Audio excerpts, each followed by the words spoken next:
ఈవీఎంలు ట్యాంపరింగ్ అయ్యాయా లేదా అన్న అంశాన్ని పక్కన పెట్టి చూసినప్పటికీ కూడా ఎన్నికల సంఘం వ్యవహార శైలి మాత్రం చాలా అనుమానాలు కలిగిస్తుంది. ఈవీఎంలపైన మరిన్ని అనుమానాలు పెరిగేలాగే నేరుగా ఎన్నికల కమిషన్ అధికారులే వ్యవహరిస్తూ ఉండడం కూడా ఆలోచించదగ్గ అంశం. ఎన్నికల సంఘానికి కూడా ఈవీఎంలపైన నమ్మకం లేదా, సరైన పద్ధతిలో వాటిని వెరిఫికేషన్ చేస్తే ఎక్కడైనా లోపాలు బయటపడతాయేమో అని ఈసీ కూడా ఆందోళన చెందుతోందా, అలా లోపాలు బయట పెడితే మొత్తం దేశవ్యాప్తంగా జరిగిన ఎన్నికలు ఈవీఎంల వ్యవహారం మొత్తం చాలా పెద్ద అంశం అవుతుంది, సంచలనం అవుతుంది అన్న ఆందోళనతో ఈసీ ఉందా, అందుకే అసలైన వ్యవహారాన్ని తప్పించేందుకు రకరకాల మార్గాల్లో ప్రయత్నిస్తోందా అన్న అనుమానం అయితే కలుగుతోంది. బాలినేని శ్రీనివాసరెడ్డి తన ఓటమి పైన అనుమానాలు వ్యక్తం చేస్తూ, కొన్ని చోట్ల తనకు వచ్చిన ఓట్లపైన, పోలింగ్ సర్లపైన అనుమానం వ్యక్తం చేస్తూ సుప్రీంకోర్టు గతంలో ఇచ్చిన తీర్పు ప్రకారం వెరిఫికేషన్ కోరారు. అందుకు సంబంధించి డబ్బు కూడా ఈసీకి చెల్లించారు బాలినేని శ్రీనివాసరెడ్డి.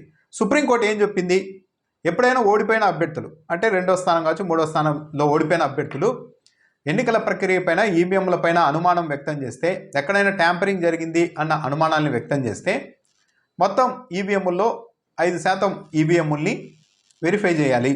అంటే ఇది బటన్ నొక్కినప్పుడు ఈవీఎంలో కనిపించే ఓట్లు, అదేవిధంగా పక్కన వీవీప్యాట్ ఓటు వేసేటప్పుడు పక్కలా కనిపిస్తూ ఉంటుంది కదా గుర్తు, పేపర్ మీద, కాగితం మీద, అది ఆ రెండింటిని సరి చేయాలి, సరి పోల్చి చూడాలి. ఈవీఎంలో వచ్చిన అకౌంటు అంటే మొత్తం ఓట్లు, వీవీప్యాట్లలో ఉన్న ఓట్లు యాయా పార్టీలకు ఎన్నెన్ని వచ్చాయి అన్నది కరెక్ట్గా ఉందా లేదా అన్నది వెరిఫై చేయాలి అన్నది సుప్రీంకోర్టు తీర్పు. ఏ పోలింగ్ స్టేషన్లోని ఈవీఎంని ఇలా వెరిఫై చేయాలి అన్నది కూడా ఆ ఓడిపోయిన అభ్యర్థి, అభ్యంతరం వ్యక్తం చేసిన అభ్యర్థే ఎంపిక చేసుకోవాలి.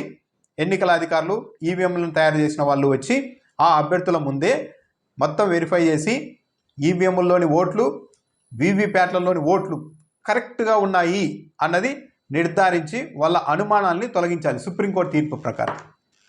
ఇప్పుడు కూడా అంతే, బాలినేని శ్రీనివాసరెడ్డి అదే కోరారు, డబ్బులు కట్టారు. కానీ ఈసీ ఇక్కడ తీసుకున్న నిర్ణయం మాత్రం చాలా అనుమానాలకు తావిస్తోంది, అనుమానాలు పెంచేలా ఉంది. నిజం ఏంటో కానీ అబద్ధాలను అయితే ప్రజల్లో ఇదంతా ఒక అబద్ధం, ఈవీఎం అన్నది ఒక అబద్ధం అన్న అభిప్రాయాన్ని అయితే కలిగించడానికి ఈసీ వైఖరే కారణమవుతోంది. ఏపీలో బాలినేని శ్రీనివాసరెడ్డి కంప్లైంట్ చేస్తే 12 ఈవీఎంల్ని వెరిఫై చేసేందుకు సిద్ధమయ్యారు. ఇక్కడ వెరిఫై చేయడం లేదు. వెరిఫై అంటే ఏంటి, ఈవీఎంల్లో పడ్డ ఓట్లు, ఏది ఈ రోజు ఓట్లు కాదు, ఆ రోజు ఎన్నికలు జరిగినప్పుడు ఓటింగ్ కౌంటింగ్ జరిగిన రోజు ఎంత ఉందో అదే ఈవీఎంల్ని తెచ్చి అదే లెక్క ప్రకారం, అదే డేటా ప్రకారం ఈవీఎంల్లోని ఓట్లు, వీవీప్యాట్లలోని స్లిప్పులు సరిపోల్చి చూసి 2 ఒకటే ఉన్నాయి కాబట్టి తేడా లేదు అని చెప్పాలి. కానీ ఈరోజు ఒంగోలులో ఏం చేస్తోంది ఈసీ, వెరిఫై అలా పోల్చి చూడకుండా మాక్ పోలింగ్ నిర్వహిస్తోంది.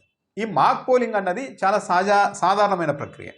ఎన్నికల పోలింగ్ రోజు ఈవీఎంలు సక్రమంగా పనిచేస్తున్నాయా లేదా అన్నది అభ్యర్థులకు చూపించడం కోసం ఒక్కో అభ్యర్థి గుర్తు మీద 20 ఓట్లు 50 ఓట్లు వేసి అందరి గుర్తు మీద ఆఖరిలో చూపిస్తారు.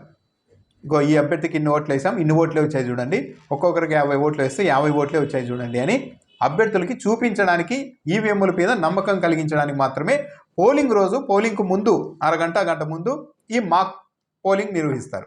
అది మాక్ పోలింగ్. కానీ ఈరోజు చేస్తున్నది ఏంటి, బాలినేని శ్రీనివాసరెడ్డి ఆ రోజు ఎన్నికలు జరిగాయి, ఆ రోజు ఈవీఎంల్లో ట్యాంపరింగ్ జరిగింది, తేడా ఉంది అన్నది అనుమానం.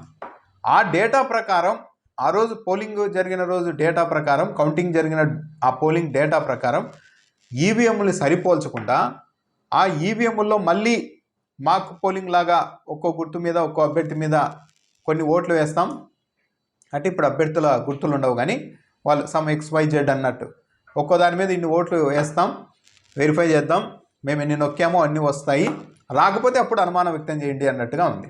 కానీ ఇది కాదు ప్రాసెస్, అనుమానాల్ని తొలగించే పద్ధతి ఇది కాదు.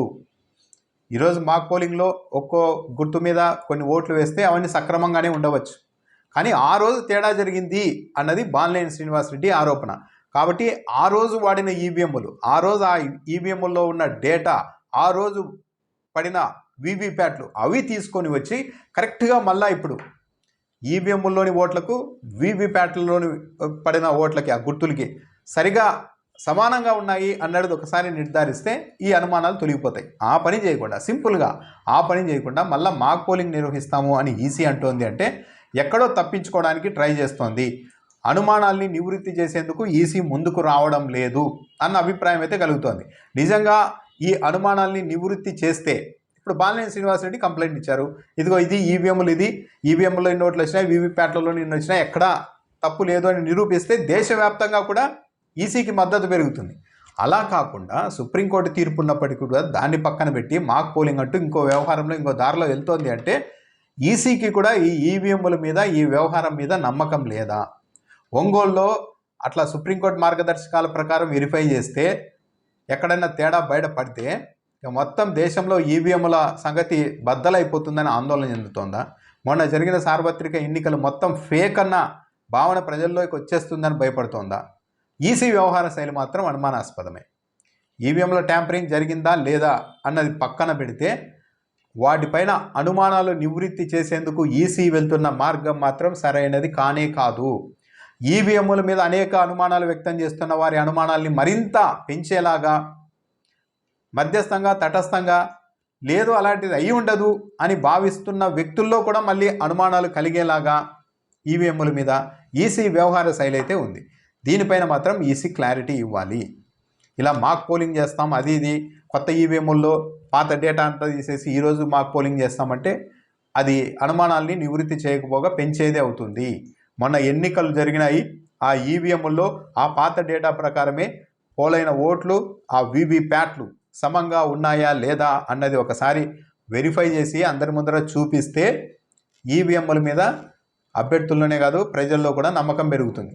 అలా కాకుండా రకరకాల మార్గాల్లో దీన్ని డైవర్ట్ చేయాలి, దాటివేయాలని చూస్తే ఎన్నికల ప్రక్రియ నవ్వులు పాలయ్యే అవకాశం ఉంది. ఈ దేశంలో జాతీయ పార్టీలు, ఎందరో మేధావులు, ప్రతి ఒక్కరూ ఏదో ఒక రోజు ఈవీఎంల మీద అనుమానాలు వ్యక్తం చేస్తూనే ఉన్నారు.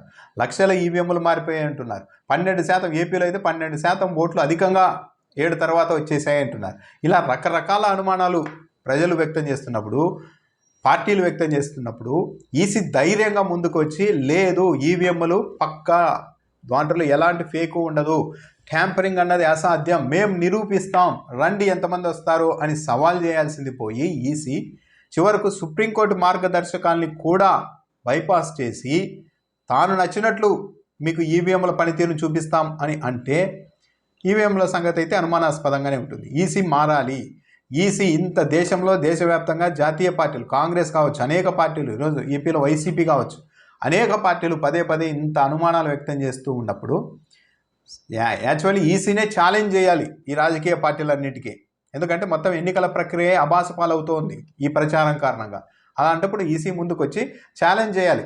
ఈ దేశంలో ఎక్కడైనా సరే మొన్న జరిగిన సార్వత్రిక ఎన్నికల్లో ఏ ఈవీఎంలైనా తీసుకోండి, అందులో పోలైన ఓట్లు వీవీప్యాట్లలోని ఓట్లు సమానంగానే ఉంటాయి, మేము నిరూపిస్తాం అని ముందుకు రావాలి. కానీ ఇంత ప్రచారం జరుగుతున్నా, ఇంత నెగిటివ్గా ప్రచారం జరుగుతున్నా, ఇన్ని అనుమానాలు జరుగుతున్నా ఈసీ మాత్రం ఏమీ చీమకుట్టనట్టు కూడా వ్యవహరించడం అన్నది ఎన్నికల ప్రక్రియను అపహాస్యం చేయడమే. బాలినేని శ్రీనివాసరెడ్డి అయితే హైకోర్టుకు కూడా వెళ్ళారు.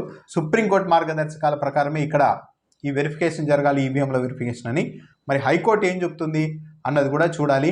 ఇప్పటికైతే ఇంకా హైకోర్టులో బాలినేని హైకోర్టుకు వెళ్ళినప్పటికీ ఈసీ మాత్రం, ఏపీలో అధికారులు మాత్రం ఈ వాళ్ళకు నచ్చినట్టుగా మాక్ పోలింగ్ చేసి ఈవీఎంల పనితీరు చూపించడానికైతే సిద్ధమయ్యారు. కానీ సుప్రీంకోర్టు చెప్పినట్టు ఆ పని అయితే చేయడం లేదు. మరి ఈరోజు హైకోర్టులో ఏం తేలుతుంది అన్నది చూడాలి.